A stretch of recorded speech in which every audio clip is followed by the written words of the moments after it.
Graham, it has been quite a while since a new player came in through the doors at Thorpe Arch or Elm Road.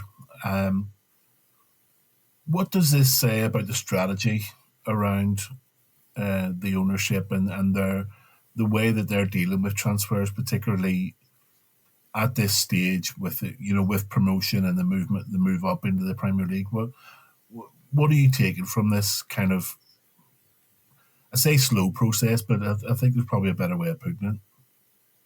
I would say it's very reminiscent of how they've worked in the past. I was actually looking back earlier at some of my notes and some of the pieces that I wrote around this time last year when we were going to Germany for the training camp. And there was a bit of panic in the fan base because they hadn't done more work. Bogle hadn't quite got through the door yet. Tanaka was a very late window signing. I think they had Rothwell in, and everyone was really underwhelmed by that because he just seemed like a squad signing. No one really had any inclination of how good he was going to be. And everyone was a little bit impatient. Everything was being done on the quiet, as the 49ers like to do it. And yeah, there was a bit of panic and a bit of tension in the air. Fast forward 12 months, here we are again. Leeds have got players through the door so far.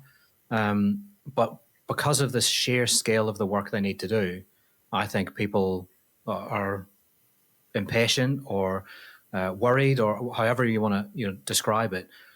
But we know that the 49ers work to a plan, and they don't tend to panic, and they don't tend to be very reactive with stuff. And I guess they felt like they were getting close with Longstaff, so that would be one done. I guess they feel like Stack is still progressing and there's still life in that, so they thought that they get that one done. And you get those two in, and then suddenly the noise dies down a little bit and the panic dies down. People are still going to clamour for the striker. They're going to want the left winger. They're going to want a 10. They're definitely going to want a goalkeeper. That's where I think a lot of the kind of current worry is externally, that they haven't got that signing in place yet.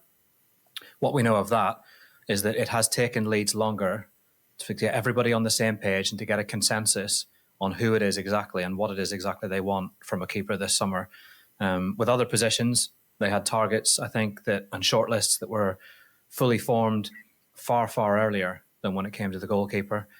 Remember last summer when Angus Kinnear talked about the healthy tension, he called it, about the transfer strategy, and what he was referring to was suspicions that Daniel Farke wasn't happy with some of the options that he'd been given, and there was some back and forth, and he wanted to wait on Emi Buendia and go back in for Buendia again, and the club weren't altogether keen on that, and etc., etc.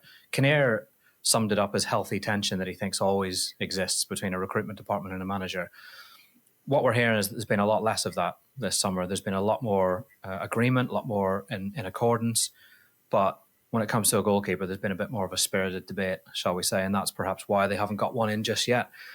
But you can kind of see the club's point of view that there's still weeks to go before the start of the season. At the same time, they start the training camp next week in Germany.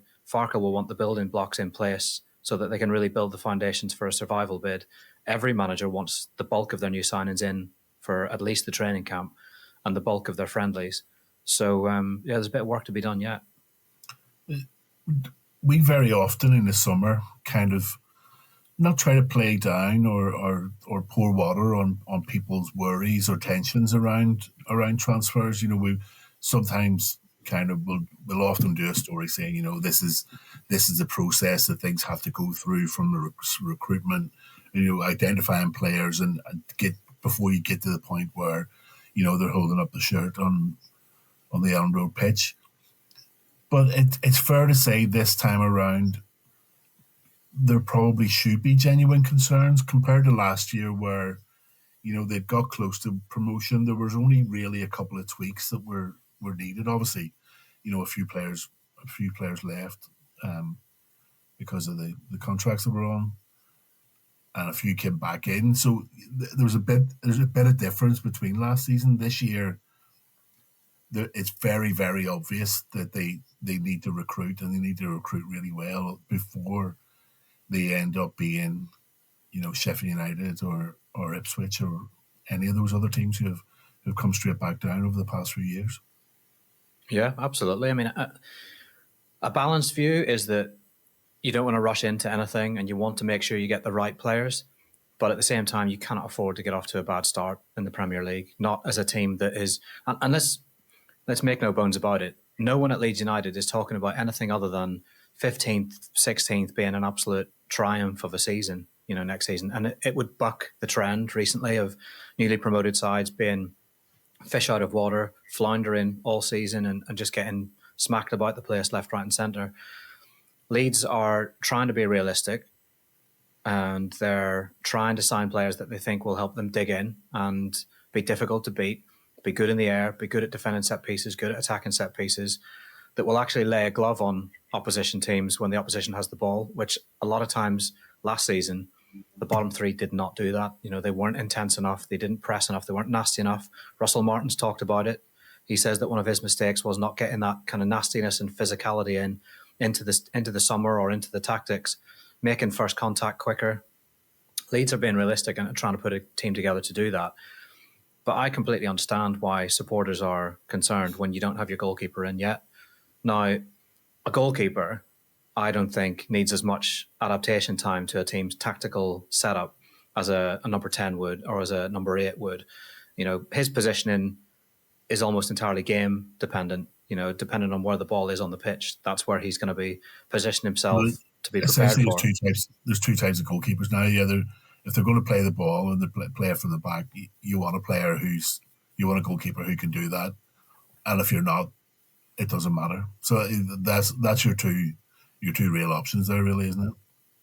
I mean, yeah, it'd be nice to get an all-rounder who can spray a pass, but ultimately Leeds need a shot stopper. They need someone who's very, very good at dealing with crosses. Someone who's going to give the back four a lot of confidence. He's going to face high-quality shots, high-quality chances, so he needs to be... The shot stopping is the number one thing, I think, for me, that they need from a keeper this summer. But there's maybe not the same panic and rush to get that player in as there would be a 10 or a striker or these midfielders that they're trying to get. They feel like really important ones to do. And, when it comes to a striker, they still think that Rodrigo Muniz of Fulham is a deal that will be there to be done. Fulham have been...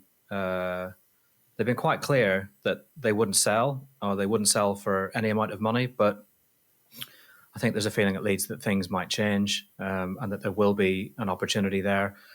And you can read between the lines often in transfer situations. A club like Leeds would not still be going after this signing if they didn't think or hadn't had some encouragement that the player would be open to it. So there's maybe a bit of wiggle room there as well. There's maybe a little bit of pressure that can be exerted on the other end of the deal. That's one that you'd like to see a little bit more movement on, a bit more noise about in the coming days, because in a week's time, they'll be almost midway through their training camp and heading towards the second friendly. They'll have played 3 friendlies in total by the end of the Germany trip, and they're looking at Villarreal at home. At some point, you really want to have your starters in place so that they can actually gel a little bit before they play Everton at Ellen Road. I have a theory on that deal with Fulham. That is completely without any credence apart from my own thoughts on it.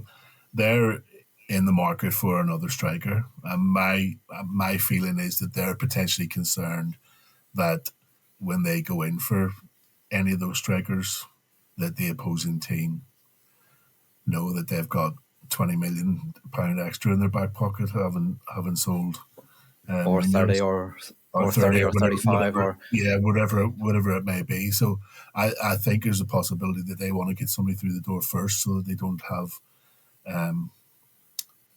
so they don't get ripped off themselves in trying to bring somebody in. So we'll wait and see what happens there.